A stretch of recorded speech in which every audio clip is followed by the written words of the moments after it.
August 2nd is going to come around again this year. And once again, you're going to let it pass without knowing what you lost. Nobody taught you this. Nobody told you that you're carrying a name in your heart, a name you sometimes whisper when the house goes quiet, and that this name depends on what you do or fail to do on one single day of the calendar.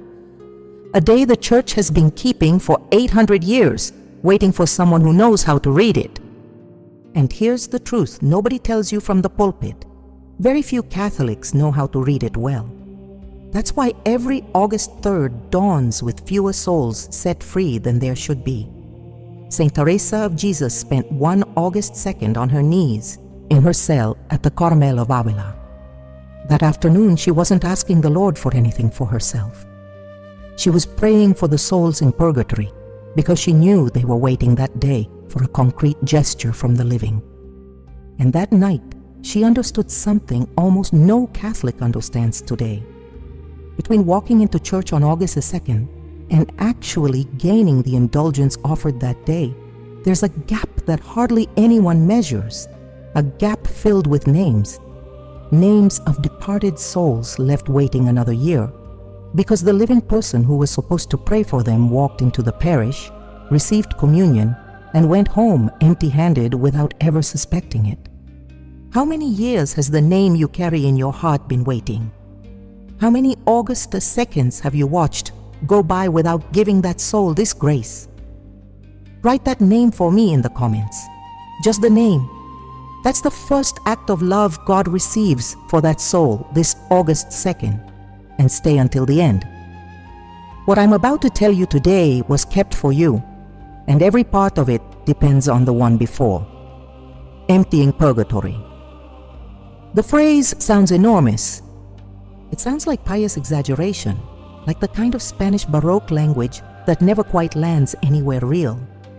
And yet the Church uses it in her own documents and holds it with a clarity that surprises anyone who looks closely for the first time. I'm going to walk you through this slowly because everything that follows depends on it. When a Catholic confesses a sin and receives priestly absolution, the guilt of that sin is wiped away. That's the primary effect of the sacrament, and on this, the Church has held rock-solid doctrine since the Council of Trent. But there's something absolution doesn't touch. It's called temporal punishment. It's the mark sin leaves on the soul even after it's been forgiven. It's the debt of purification the soul owes before it can enter the vision of God. And that debt, once the soul leaves this world, is what gets paid off in purgatory. This is where the plenary indulgence comes in. The Church, by virtue of the power of the keys Christ handed to Peter, can apply to a soul the infinite treasury of the merits of Christ and the saints. When she applies it in full, she remits the entire temporal debt owed. All of it, completely. The soul stands as though it had never incurred any debt of purification at all. And if that indulgence is offered for someone in purgatory, that soul can leave the very instant the indulgence is properly gained. A plenary indulgence gained rightly and offered for a soul sets that soul free entirely.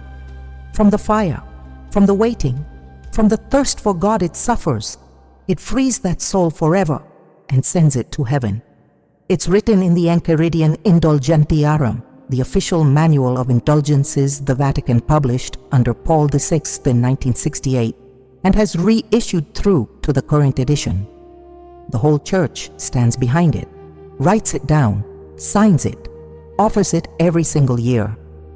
And one of the oldest, broadest, and most forgotten plenary indulgences of the entire Catholic calendar falls on August 2nd.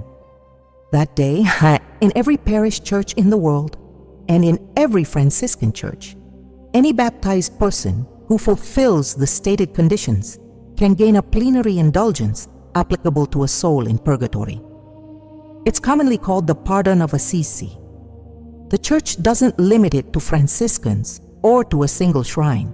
It's available in your neighborhood parish, in the little chapel in your hometown, in the hospital chapel where your loved one died, and that's where the word in the title comes from, emptying. If 10 million Catholics around the world gained that indulgence properly this August 2nd, and each one offered it for a different departed soul, 10 million souls would wake up free on August 3rd. That arithmetic is literal. The Church teaches it in exactly those terms. Saint Teresa of Jesus knew this grace. She knew it through mystical experience, because God let her see the effect of indulgences on the souls in purgatory, and she knew it through the common teaching of the theologians of her day. In the book of her life, when Saint Teresa of Avila describes her experiences of the souls in purgatory, she records seeing specific souls rise to heaven after masses offered for them, or after spiritual works applied in their name. She wrote it with the plainness of someone reporting a fact, not someone speculating. And now, here, between you and me, with August the 2nd approaching, I want you to do one thing. Bring to mind the name you carry in your heart, that name you pray for now and then, the one you sometimes suspect might still be waiting on something from you. Hold it in your mind. And let me tell you that over that exact name, the Church holds, with all the authority Christ gave her, that this August 2nd, that soul can leave purgatory if you do your part correctly. One soul, theirs, free this year. That's the doctrinal weight of the day. That's why Saint Teresa of Jesus prayed that date with an attentiveness her Carmelite daughters noticed and remarked on. That's why the Church has kept it alive for 800 years, without ever withdrawing the grant or softening its effects. Same grant, same power, same promise. And now the question that's going to shape everything that follows.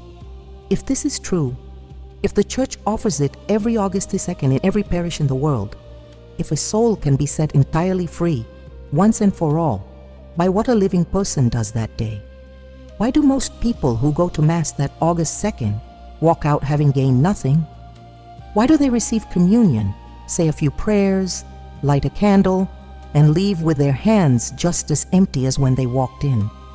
Because it happens to thousands, to hundreds of thousands. Devout people, well-intentioned, with the name of their departed loved one pressed against their chest, who walk into church on August 2nd convinced they're doing everything right, and don't gain the indulgence. It slips past them. It runs through their fingers without their even noticing, and the soul that was waiting stays put for another year. Saint Teresa of Avila saw this, understood it, and wrote down the reason in the language of her own century. 4 specific obstacles that caused the August 2nd indulgence to be lost before it's ever gained. 3 of them happen inside the soul of the living, not in God's disposition or the Church's will. And they're far more common than anyone suspects. Can one single person empty purgatory? Not all at once. No human soul has that kind of power. But one person, well prepared, fulfilling what the Church asks in the order she asks it, can set an entire soul free this August 2nd. One, a departed soul. A name. And if that person adds what I'm about to tell you now, they can also shorten the purification of other names they carry in their heart too. Not by stacking plenaries. The Church only grants 1 plenary per day to each baptized person, but by stacking what the Church does allow you to accumulate without limit. And that changes the whole arithmetic of what one devout Catholic can do for their dead on August 2nd. Let me run the numbers with you. Spain has more than 23,000 parishes. Mexico has more than 7,000. Colombia, close to 4,000. The United States, more than 16,000. Add up the whole Catholic world, and you comfortably pass 200,000 churches where the door of the Pardon of Assisi stands open this August the 2nd. 200,000 churches, each one able to hold hundreds of the faithful that day. Each of those faithful with the power to free an entire soul from purgatory if they do their part correctly. If just 1% of the world's Catholics gain this indulgence properly on August 2nd, we're talking about 13 million souls. 13 million. Free on August 3rd, moved from purgatory to heaven in a single night by the prayer of their living. That's the arithmetic Saint Teresa of Jesus contemplated. She didn't put it in these numbers because nobody in her century counted the faithful in the millions. But she did lay out the underlying principle and wrote it down clearly. In the book of her life, when Saint Teresa of Avila describes the communion of saints, she presents it as a living fabric where the smallest gesture of a well-disposed soul spreads with a real and measurable effect on the souls in purgatory. She saw it as a verified fact in her visions, described with the sharpness of someone reporting what she had witnessed. And now the piece almost nobody has ever told you. That same August the 2nd, on top of the plenary you can offer for the departed soul closest to your heart, you can also gain partial indulgences applicable to other souls through specific acts done that same day. The Church lists these in the Enchiridion Indulgentiarum. Let me name the main ones so you know exactly what's available to you. First, visiting the Blessed Sacrament in any church with devout prayer. Partial grant, every visit counts. Second, praying the Creed with conscious faith. Partial grant. You can offer this one for a different soul than your main one. Third, devout reading of sacred scripture for at least half an hour done with proper reverence. Partial grant can be applied to another departed soul. Fourth, visiting the cemetery and praying for the faithful departed. Partial grant available any day of the year. August 2nd falls well within that. Fifth, praying the Our Father and the Hail Mary with the intention of interceding for the souls. Partial grant applicable. Sixth, any corporal or spiritual work of mercy performed that day and offered for a departed soul.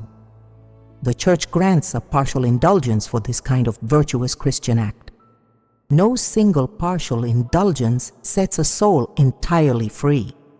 It shortens the process of purification. It lightens the weight. It moves up the release date. And when several partials pile up on the same day, offered for the same soul, the effect on that soul becomes considerable, even though only God knows the exact measure of it. Picture a widowed mother carrying 3 names in her heart: her husband, a son she lost, a sister. She can't gain 3 plenaries in one day, only one. She chooses the plenary for her husband, the most urgent name, and that same day she also visits the cemetery and prays at her son's grave. She prays the Creed with her whole soul, offering it for her sister. She reads the Gospel for half an hour, offering it back and forth between the two of them. In the evening, she goes to church and adores the Blessed Sacrament for 15 minutes for each of her dead. That day, one woman, without ever leaving her neighborhood, has gained a full plenary and stacked 7 or 8 partial indulgences applied to 3 different souls. The plenary frees her husband entirely. The partials ease the other 2. And the next morning, when that same woman gets up to make coffee in her kitchen, 3 souls in purgatory are in a different state because of what she did the day before. That's the real arithmetic. This is the living doctrine of the communion of saints, applied by one person on one single day. Saint Teresa of Jesus would have wept at this scene. She would have blessed that woman. She would have asked her daughters in the Carmel to learn it by heart and repeat it every August section of their lives. But here's where the problem comes in, and it changes the tone of everything from here on. Because for even one of those indulgences to actually work, for the plenary to truly free her husband, and the partials to truly ease the other 2, that woman needs to meet an interior condition most Catholics break without even realizing it on that very same August 2nd. A condition broken in the heart, not the body. It happens in silence. And it means the indulgence, even if the living person went to church, even if they prayed, even if they received communion, never gets gained and never reaches the soul it was meant for. Saint Teresa of Avila called it, in her 16th century Castilian, a tangle of the soul with something it shouldn't hold on to. And it was the first of 4 obstacles she herself struggled with and confessed to before she became the doctor of the church we know today. Now I want to take you inside a cell at the Carmel of the Incarnation in Avila. On August 2nd, sometime in the mid-16th century, the narrow window, the whitewashed wall, a small dark wooden crucifix on the table, and Saint Teresa of Jesus on her knees on the floor, hands laced together inside the dark brown habit of the discalcid. She's been still for hours already. Outside in the city, the parish bells are ringing because it's the day of the Paron of Assisi, and the confraternities are filing into church with banners and candles. People are receiving communion, praying, lighting tapers. Many of them are carrying the memory of a father, a mother, a small child buried in the cemetery on the edge of town. Avila in that century was a city where death visited houses far too often. Everyone had someone waiting in purgatory, and Saint Teresa of Avila, inside her cell, was praying for all of them, for the dead of the city, for the ones nobody remembered anymore, for the most forgotten souls. According to the book of her life, there were specific days when God let her see the state of the souls in purgatory with a clarity that left her speechless. August the 2nd was one of those days, and that afternoon, while the parish bells rang out in the distance, two things were shown to her at once.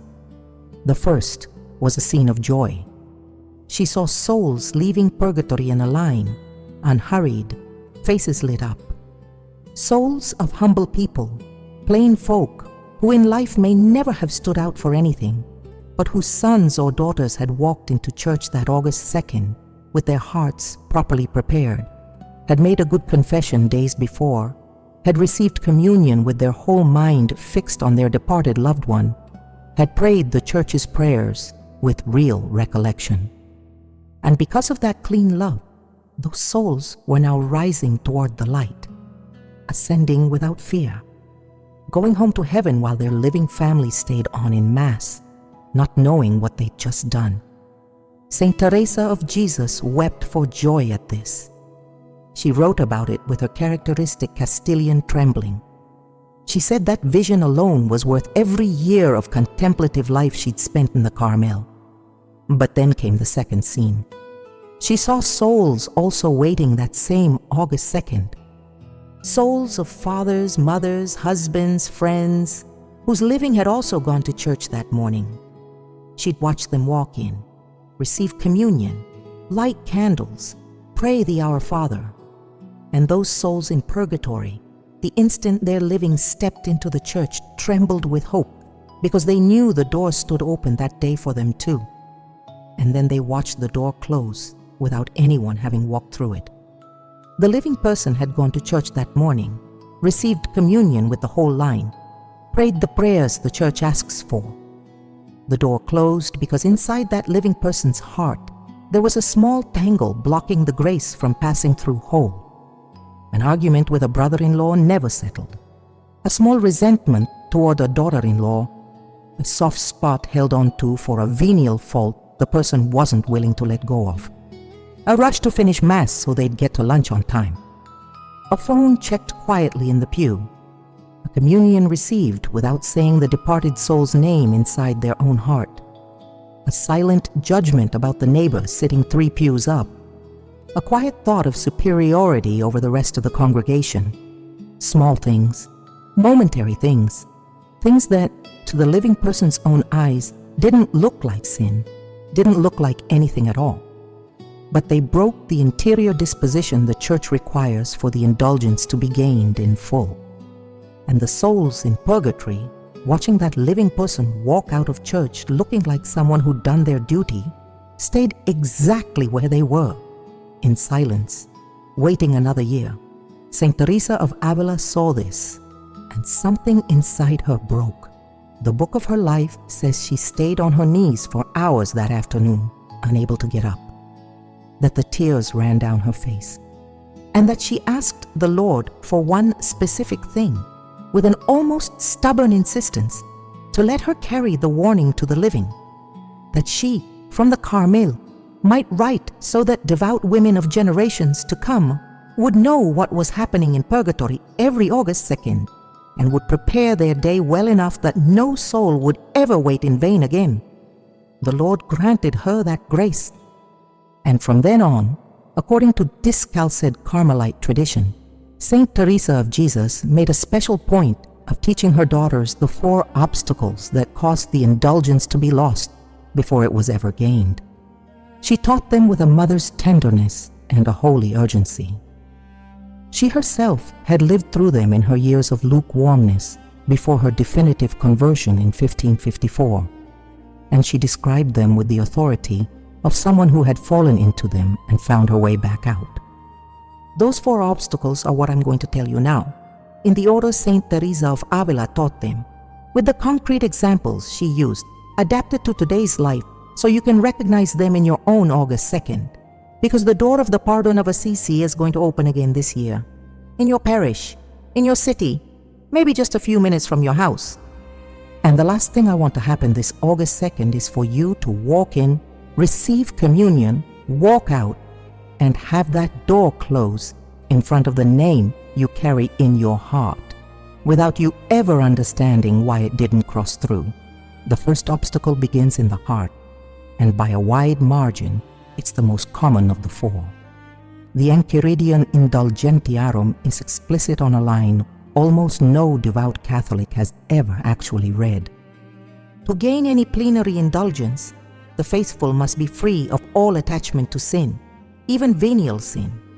The exact word it uses is attachment, in Latin, affectus.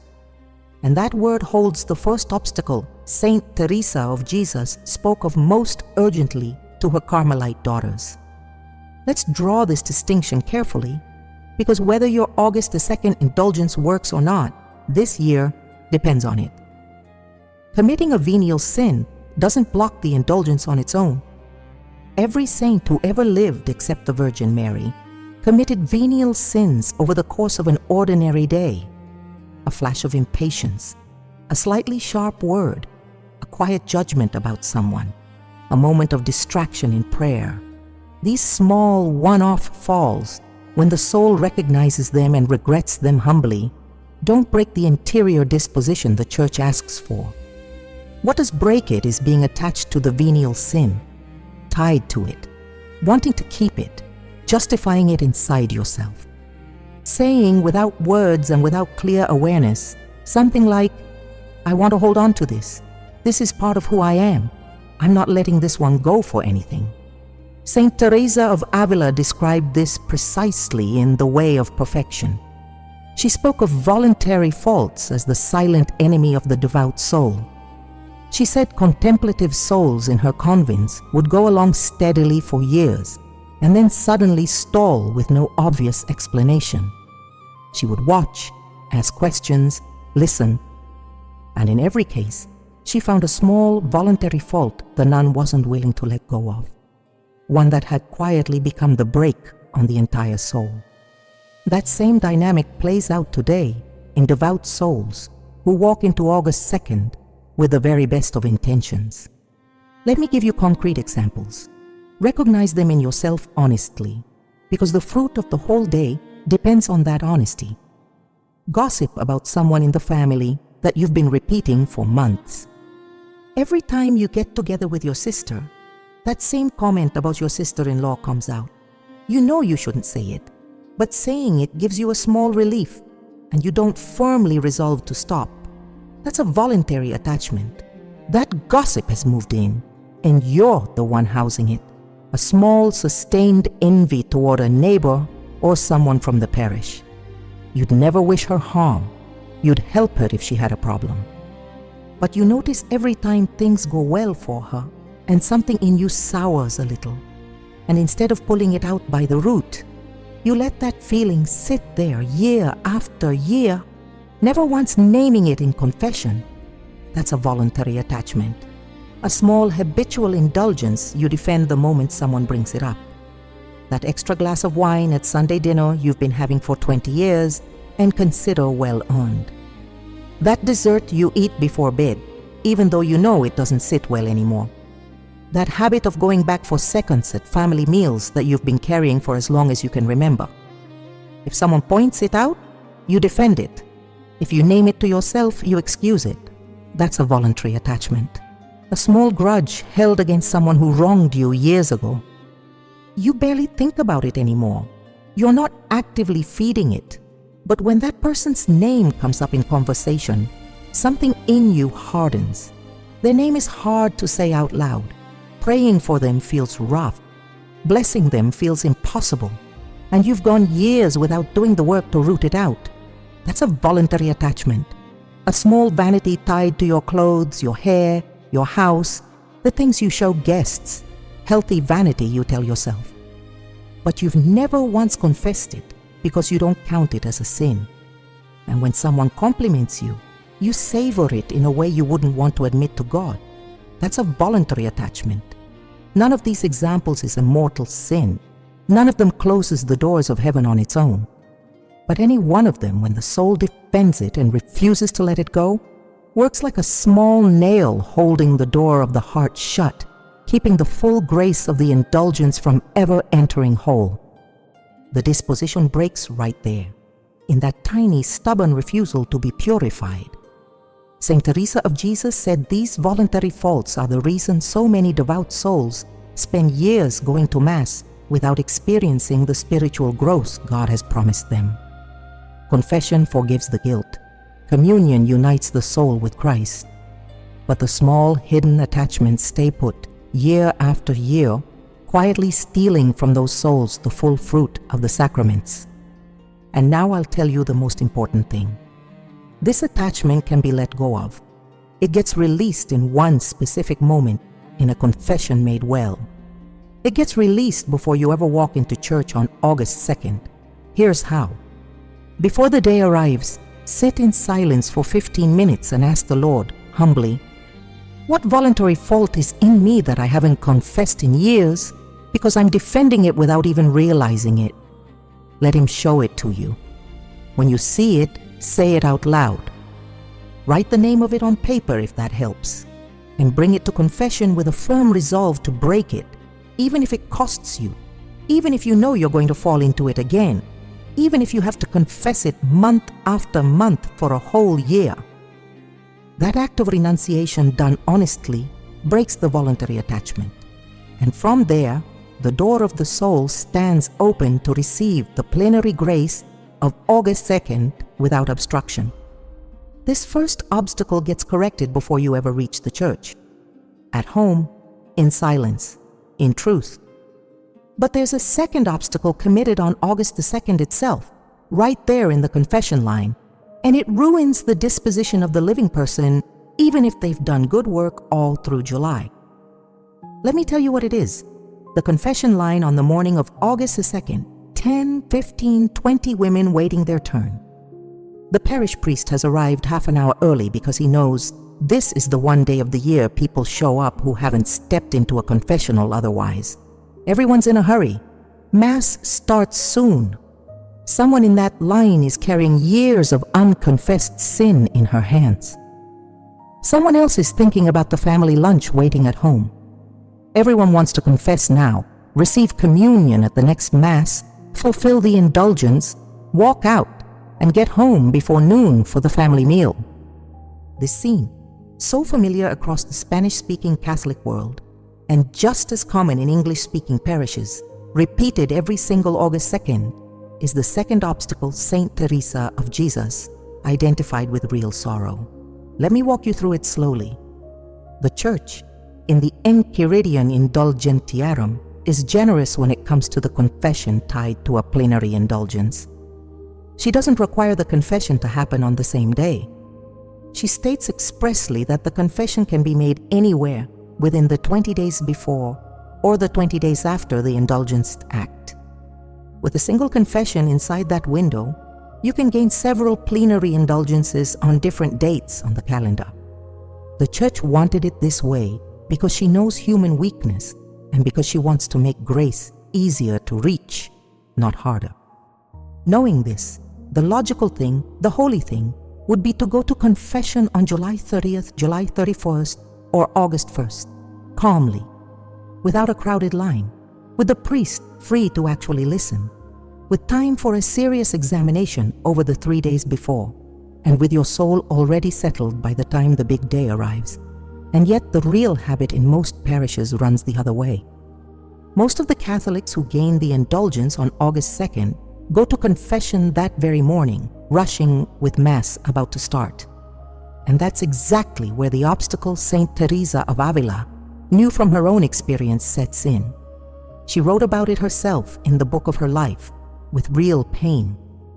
She said that for years, in her early life before her definitive conversion, she went to confession in a hurry, held things back out of embarrassment, never examined closely what had happened between one confession and the next, and walked out of the confessional with a satisfied conscience, even though deep down she knew she hadn't gone deep enough.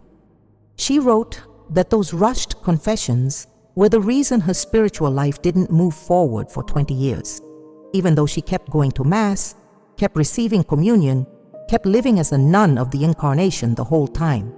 Saint Teresa of Jesus described this with a bluntness that was startling for her era. She said confession without a serious examination is like trying to heal a wound without looking at it first. The priest can't give you what you don't name for him.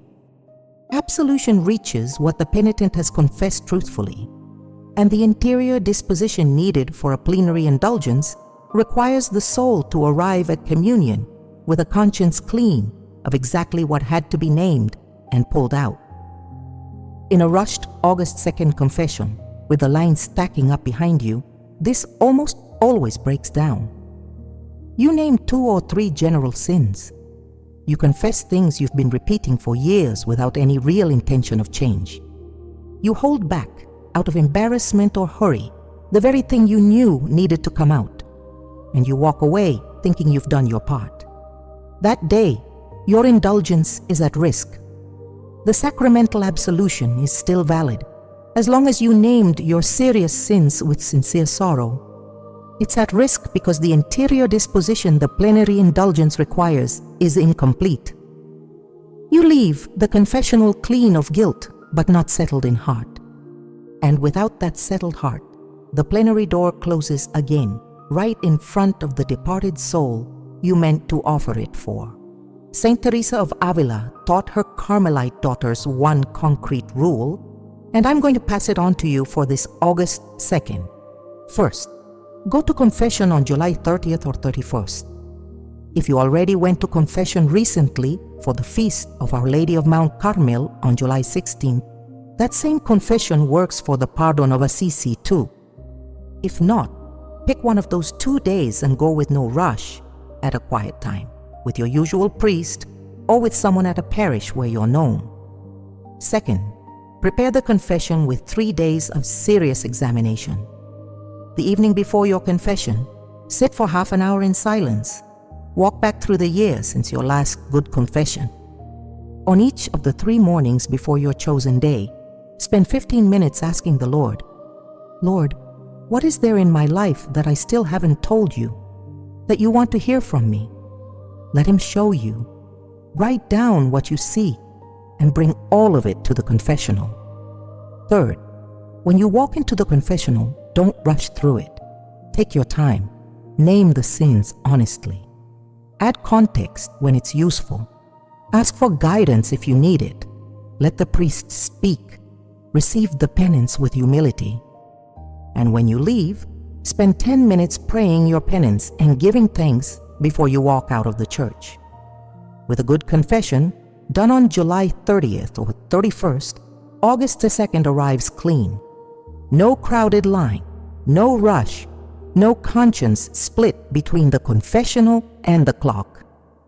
You can put the whole day toward communion, toward praying for your departed soul, and toward the works that are going to add up on that soul's behalf. Saint Teresa of Jesus said a well-prepared confession was half of the spiritual life. The other half, she said, was a well-received communion. And that's where the third obstacle lives, in the communion of August 2nd, the most subtle of the 3 that happen inside the living person. The one that happens after confession, in the 30 minutes between the priest placing the host on the tongue and the faithful walking out into the church courtyard. And it's the one after the first obstacle that Saint Teresa of Avila mourned the most. Let me show you. 10 seconds. That's how long it lasts on a clock, that exact instant when the priest places the consecrated host on the tongue of the faithful. 10 seconds that in the order of grace weigh more than many years of devout living. 10 seconds in which a soul in purgatory can be set completely free if the living person is where they need to be. Saint Teresa of Jesus knew how much those 10 seconds weigh. In the interior castle, when she describes the soul's union with Christ in the Eucharist, the saint uses images that are deeply bodily, deeply physical, deeply Castilian. She speaks of the soul as a house where the Lord comes in to dwell in person. She speaks of the tongue as a threshold. She speaks of recollection as the entryway where the soul readies itself before the King passes through. And this is where the third obstacle sets in.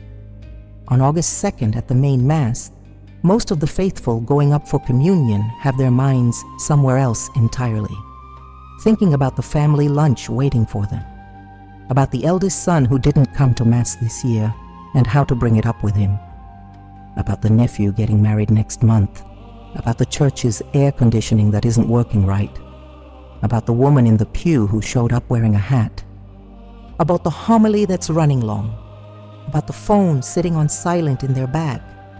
They received the host on their tongue with their mind out on the street.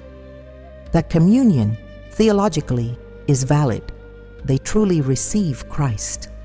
The Lord enters them with exactly the same real power He would have entering Saint Teresa of Avila herself, were she the one at the rail. Christ doesn't scale back His gift because the faithful is distracted. He gives Himself whole every single time. But the plenary indulgence requires one thing more. It requires that the faithful, in the act of communion, hold an explicit interior intention to apply the fruit of that grace to a specific departed soul. Without that intention spoken inside the soul, the indulgence isn't offered for anyone in particular. And even though the sacramental grace of communion remains, the plenary grace is left without anywhere to go. Think about that for a moment. It's the exact difference that renders millions of communions useless every August 2nd across the Catholic world. Millions of people receiving Christ truly, but never applying that reception to anyone in purgatory because they never named that soul inside themselves. The soul that was waiting stayed waiting. The priest consecrated properly. The host was the same as always. Christ gave Himself with the full real power of the sacrament. But the plenary fruit, the one that frees the soul, stayed locked up inside the living person, tangled up with thoughts about lunch and the air conditioning. Saint Teresa of Jesus speaks of this exact moment in the interior castle with striking precision. She says the soul must receive Him with knowledge, with a name, with intention. Without those three things, she says, communion is water running down a channel that never reaches the garden it was meant to water. Let me tell you how to do this right. Hold on to this. It's the most important thing in this entire video. 5 minutes before you go up for communion, sitting in the pew, close your eyes and picture the departed soul you're going to offer the indulgence for, standing right in front of you. See them as they were, with the face you remember best, with a voice you can barely bring back to mind anymore, with the hands that touched you so many times. Set them there in front of you and say to the Lord inside yourself, "My Lord, today's communion I offer for them. Let the plenary grace of this indulgence be applied to them. Let the fruit of my confession, my recollection, and my communion pass over to that soul held in your mercy." Then go to the line. Walk slowly, no looking around, no thinking ahead to what comes next. Just the Lord and the name in your heart. When the priest raises the host and says the body of Christ, answer amen with every ounce of faith you have. Receive the host. Walk back to the pew without speaking to anyone. Kneel down, and for the next 20 minutes without distraction, Adore the Christ inside you and repeat the departed soul's name before Him with the same love you spoke it in life. That's when the plenary transfer happens in those 20 minutes. Right there, in the interior silence of the one who received communion, Christ applies the fruit of His gift to the soul that was named. That's when that soul leaves purgatory. Saint Teresa of Avila said that if the faithful could see with the eyes of the soul what happens inside a human body in the 20 minutes after a well-made communion, they would never speak to anyone in the pew again, never check their phone, never rush to leave. They would stay on their knees for hours on end. And now I'm asking this of you as a friend. This August 2nd, if you went to confession on July 30th or 31st, if you've already worked through the voluntary attachment, if you've prepared a real examination of conscience, don't break the last piece right here, in communion. That's the place where the waiting soul finally lands in the Lord's hands. That's the place where the door opens from the inside. 10 seconds of receiving, 20 minutes of thanksgiving with the name at the center. A free soul that night. The 3 obstacles that happen inside the living are already covered. There's a 4th obstacle left, different from the other 3. This one happens outside the heart of the living. It happens in the concrete choice of church and in the concrete prayers said that day. A more technical obstacle, you might say, but it wrecks the indulgence just as thoroughly if it isn't corrected. Let me show you now. The 4th obstacle is the most technical. It's also the saddest because most people commit it without ever suspecting a thing. It plays out in 2 concrete choices made on August 2nd, which church you go to and which prayers you say inside it. Let's take them one at a time. First, the church. The plenary indulgence of the pardon of Assisi can be gained under the extension granted by the Holy See in 2 specific kinds of church.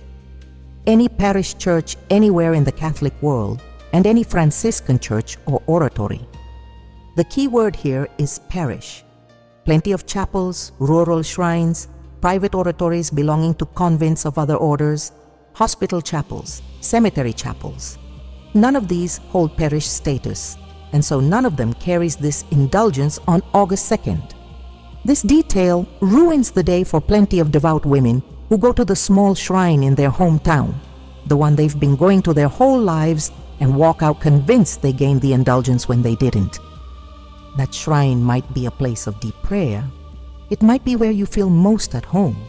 But if it falls outside the parish list and the Franciscan list, the August 2nd indulgence doesn't reach there. It's at the parish downtown, at the parish in your neighborhood, at the Franciscan Basilica in the nearest city. Here's a practical rule. If you're not sure whether your usual shrine counts as a parish, call the parish office on July 30th and ask the priest directly. He'll know. And if your shrine falls outside the parish category, ask him which parish church it belongs to administratively. That's the church you need to go to on August 2nd. Second, the prayers. Here's another detail almost nobody has told you correctly. To gain the plenary indulgence of August 2nd in a parish or Franciscan church, the church asks for, on top of the recent sacramental confession and the day's Eucharistic communion, 2 specific prayers said inside that church. The first is one full Our Father, prayed with attention and awareness of its words. The second is the full creed in either of the 2 approved forms, the Apostles' Creed or the Nicene Creed, also prayed with awareness and conscious faith. And to those 2 prayers is added the prayer for the intentions of the Holy Father, a condition common to every plenary indulgence. It's one Our Father and one Hail Mary, prayed with the explicit intention of the Pope's own intentions for that day. This prayer can be said inside the church or outside it at any point during the day. With those conditions met and the 3 from the earlier section in place, the August 2nd indulgence is gained and can be applied to your departed soul. Now here's the full practical list. I'll walk through it in order. Hold on to this. From July 28th through August 1st, a serious examination of conscience, 15 minutes each morning. Identify that small voluntary attachment you've been carrying without letting go of. Name it. Write it down, if that helps. July 30th or 31st, a calm confession, a quiet time of day. Your usual priest, if you can manage it. Name everything you've been holding back. Receive the penance. Complete it that same day. The night of August 1st. Give the Lord half an hour. Set before Him the name of the departed soul you're going to offer tomorrow's indulgence for. Ask Him for a clean heart and a firm intention. The morning of August 2nd, choose a parish or Franciscan church. Arrive 15 minutes before Mass. Sit in a pew. Close your eyes. Bring your departed soul before you. Tell the Lord today's communion is for them. During Mass, listen with full attention. No phone, no distractions. Pray the whole liturgy consciously. At communion, receive with recollection. Return to the pew without speaking to anyone. Adore the Christ inside you. Repeat the departed soul's name silently for the next 20 minutes. Explicitly offer the plenary fruit for that soul. After Mass, without leaving the church, pray one full Our Father with attention. Pray the full Creed with attention. Pray one Our Father and one Hail Mary for the Pope's intentions. Name your departed soul in each of these prayers. Before leaving the church, spend 5 minutes giving thanks. Leave in silence. For the rest of the day, if you want to stack up partials for other souls, visit the cemetery and pray there for other names. Visit the Blessed Sacrament in any church and adore for 15 minutes for each one. Read scripture for half an hour, offering the reading for another soul. Pray another creed for another departed soul. Pray another rosary. Every gesture offered with intention adds up to a partial that reaches another soul in purgatory. At nightfall, pray Psalm 130, the De Profundis, for the most forgotten souls. Commend them all to the Lord before you sleep, and if you have the strength right before bed, bless your departed soul's name once more in a low voice. That last gesture seals the whole day. If you do all of this in the order I've laid out, your August 2nd empties purgatory to the exact degree that one devout Catholic can empty it. One whole soul freed by the plenary, several souls eased by the partials, and the joy of all of heaven falling on you for having done your part correctly. Saint Teresa of Jesus would have kissed your forehead for this, and your departed soul, when they finally cross over to where God is waiting for them, will know what you did from this side, and they will never forget it for all eternity. There's one last thing I want to tell you before we close this out.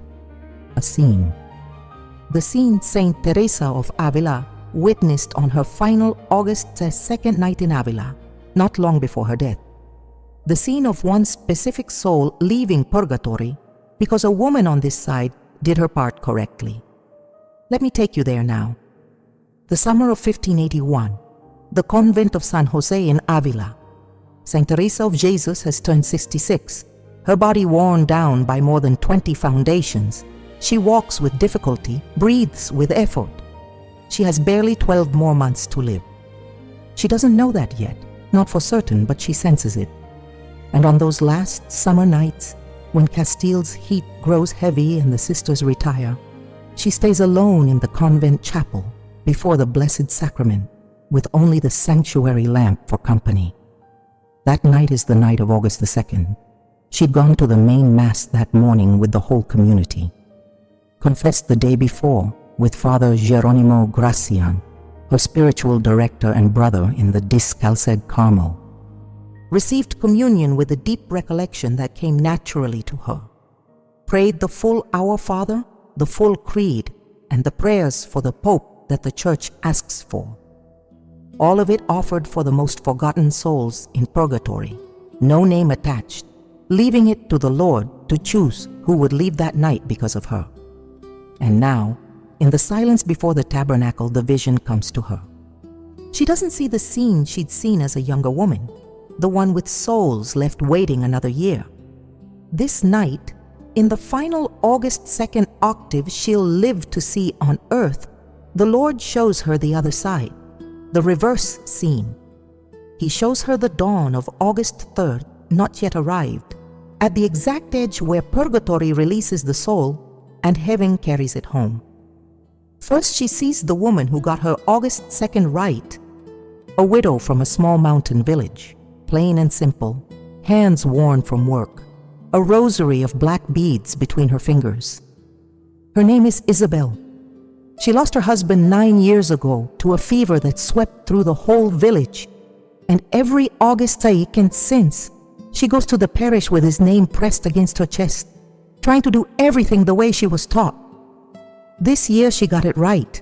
She went to confession on July 31st with the priest of her village, told him about an old envy she'd been holding on to for years against a neighbor. Got it all out, left it there in the confessional. On the morning of August 2nd, she walked to the parish with the sun full on her face, sat in the pew, brought her husband's name into her soul, received communion slowly, and through the 20 minutes of thanksgiving, she didn't speak to anyone, didn't look around, didn't check anything. She repeated his name before Christ until silent tears filled her eyes. Then, without leaving the church, she prayed the Our Father and the Creed with every bit of attention she had in her, and afterwards said the prayers for the Pope's intentions that the priest had asked for that morning from the ambo. Saint Teresa of Avila sees all of this from the chapel of San Jose before the Blessed Sacrament, on the night between August the 2nd and August 3rd of that year. And then she sees what happens on the other side. In Purgatory, as the dawn of August 3rd breaks, an angel with a young face approaches the soul of Isabel's husband. That soul has been there 9 years, being purified of the small things it carried at death. It has waited in silence, without complaint, with the patience of souls who know their release is coming. The angel stops in front of him, says clearly, "Isabel has won you your freedom. Come." The soul doesn't speak, it rises, it walks, it climbs. Saint Teresa of Jesus watches him climb a stairway that exists nowhere in the visible world, watches him pass from shadow into light without resistance, without fear, with the face of a man who has waited 9 years for news he always knew was coming. And at the top of that stairway, she sees the open door of heaven, with Our Lady of Mount Carmel receiving him with open arms, because this past July 16th, Isabel had prayed to her as well. The soul crosses the threshold and disappears into the light, and Saint Teresa of Avila weeps in the chapel of San Jose, her face lit by the sanctuary lamp, weeps for joy, weeps for Isabel, who at that very hour in her own kitchen is making her morning coffee without any idea what she's just done for her husband, weeps for every Isabel, who all over the world, on every August 2nd for the next 200 years, will prepare the day well and free specific souls from purgatory, by name. Weeps for you, because you can be this year's Isabel. You can be the plain, ordinary woman, the widow or the mother or the daughter, who walks into her neighborhood parish with a name pressed against her chest, does her part correctly, and sets her departed soul entirely free. You can be the instrument through whom a soul leaves purgatory in the early hours of August 3rd and climbs that stairway toward the door Our Lady of Mount Carmel is holding open. Saint Teresa of Jesus saw this before she died, and she left it written for you, so that another August 2nd doesn't go by unused, so that the name you carry in your heart finally crosses this coming night between August 2nd and 3rd through the door that has stood open for 800 years and that almost no one knows how to reach properly. The one who now knows how to reach it is you, and that's everything the church needs. Now breathe and stay here with me a moment, in this silence we've been building together, sentence by sentence, without hurry, without noise, with nothing ahead of us except the two of us and the name you carry in your heart. Think about what you're holding inside you right now. Think about what you know this evening that you didn't know this morning when you sat down to listen. You know, with the full authority of the church behind it, that August 2nd holds a plenary grace that can free a soul from purgatory the very instant a living person gains it correctly.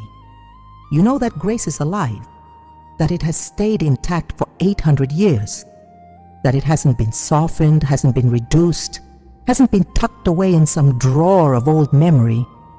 It's there, waiting for someone to receive it in the parish down the street from you. You know that one devout Catholic, prepared inside and out, can turn their August 2nd into the single most useful day of the year for the dead they love. One whole soul freed by the plenary, gained correctly. Several souls eased by the partials stacked over the course of the day. And the joy of all of heaven falling on that plain, ordinary person who dared to do their part correctly. You know the 4 obstacles that send most Catholics home from August 2nd empty-handed. And you know how to sidestep each one. The voluntary attachment let go of beforehand, at home. The unhurried confession on July 30th or 31st. The well-received communion with the departed soul's name at its center. The technical choice of a parish or Franciscan church, and the right prayers said inside it. You know there once was an Isabel from a small mountain village, and that Saint Teresa of Jesus saw her from a chapel in Avila before the Blessed Sacrament on the night between August 2nd and 3rd of a summer long past. And you know you can be this year's Isabel, that your own kitchen can be the one where someone is making August 3rd's coffee without any idea that a soul just crossed the threshold of heaven because of what they did the day before. All of that is inside you now. And that knowledge alone is a treasure, because very few people have it. Take a moment to think about how you arrived at this evening and how you're going to get up and leave it. You came with a question you'd maybe been carrying for years without ever being able to say out loud, with a name pressed against your chest that you felt you weren't doing justice to, with the quiet suspicion that there were things about your faith nobody had ever properly explained to you. And now you're leaving with a concrete answer, with a practical list you can follow step by step, with a scene in your memory you're never going to be able to erase, and with the certainty that this August 2nd can be different from everyone you've let slip by before. And that difference between how you arrived and how you're leaving is exactly this evening's gift from the Lord to you. And now I want to ask you one thing before I say goodbye. Just one. Take care of what you're carrying inside you now. Don't let it slip through your hands. And don't walk back out into the world as though this conversation never happened, because the church's calendar keeps moving forward. August 2nd is coming this year, and it's coming next year too, and 5 years from now, when your life looks different than it does today. And along with it, other great days are coming too, days that also hold whole graces for the departed souls you love, graces very few Catholics know about, graces Saint Teresa of Jesus witnessed in her visions and described with the same precision we've used to talk today.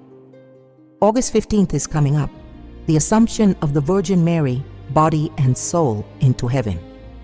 A day when the Mother of God, through her glorious Assumption, holds a special presence over the souls in purgatory, and when the Church also offers a plenary indulgence very few people take advantage of. That day carries its own teaching about what a living person can do for a departed soul, and about what Our Lady of Mount Carmel and Our Lady of the Assumption do together that day for souls who've been waiting a long time. When that August 15th morning arrives, if you don't know this, you'll let it slip by just like so many others. But if you prepare ahead of time, if you know the Teresian teaching on that date with the same clarity, you now know the one for August 2nd. That day too can be the morning when another soul in purgatory, a different one, finally crosses the threshold of heaven because of what you did from your own home. September 8th brings the Nativity of the Virgin Mary. Another date with its own doctrinal weight, its own grace, its own Teresian lesson. Saint Teresa of Avila dedicated that morning to her departed souls with an intensity her Carmelite daughters remembered all year long. September 14th opens the exaltation of the Holy Cross. The 15th brings Our Lady of Sorrows. The 29th brings Saint Michael the Archangel together with the other two archangels. And there the Church's doctrine about what happens in the exact instant of death, about what Saint Michael presents before the throne of God, carries a depth that, if you knew it, would completely change the way you pray for your departed every night before you sleep. And then comes November, the whole month of the blessed souls. The octave of all saints, with its own daily indulgences applicable to the departed, one for each day, from the 1st through the 8th. The commemoration on November 2nd, open cemeteries, candles. The cold Castilian evenings where Saint Teresa of Jesus prayed, wrapped in the brown mantle of her habit. For the souls in Purgatory she knew were going to leave that week with the help of the living. Every one of those dates carries the same weight as the August 2nd you've just learned about. Everyone holds a specific Teresian teaching most devout Catholics have never once heard. Everyone can become, with the right preparation, another day when a soul leaves Purgatory because of what you did well, from your kitchen or from your pew. And there's one more thing I need to tell you, with all the tenderness I have. Saint Teresa of Jesus left written teaching about what happens to a departed soul in the first 40 days after death, when the soul is at its most fragile, most open to the prayer of the living, most receptive to every gesture of love sent from this side. That teaching doesn't fit into this evening's conversation, but it matters just as much as everything we've covered about August 2nd, and it's going to be waiting for you soon. Promise me one thing. Promise me you won't let this evening end here, that you'll stay close, that you'll do what's needed so the next Teresian teaching finds you in your pew with your departed soul in your heart when the moment comes, because I'm going to keep doing this. With Saint Teresa of Avila open on the table in front of me, with her Carmelite daughters' letters studied, with the exact citations from the book of her life, the interior castle, the way of perfection, the book of her foundations. With church doctrine checked line by line, I'm going to keep preparing, every week, the conversation your soul needs for the next great day on the Catholic calendar. And all I'm asking is that you don't drift away, that you set whatever signal you need to set so the next teaching reaches you without your having to go looking for it, that you share this evening with the person you know needs it just as much as you needed it 3 hours ago, and that you pray for me so the Lord keeps giving me the health, the memory, and the doctrinal faithfulness it takes to serve you well. Now, one last thing. Listen closely. Saint Teresa of Jesus left written in that slanted, steady handwriting of hers a few lines her Carmelite daughters used to pray when grief pressed on their chests for the ones they'd lost. Let nothing disturb you. Let nothing frighten you. All things pass. God never changes. Patience obtains everything. Whoever has God lacks nothing. God alone suffices. Take those words to bed with you tonight. Pray in a low voice the name of the departed soul you left in the comments, and sleep with the certainty that God has heard every word spoken this evening and has written it himself into your account. May your guardian angel walk with you until morning. May Our Lady of Mount Carmel hold in her hands the name you carry in your heart. May Saint Teresa of Jesus, from her place of glory before the throne of God, pray for you and for yours with the same persistence she prayed with from her cell in Avila.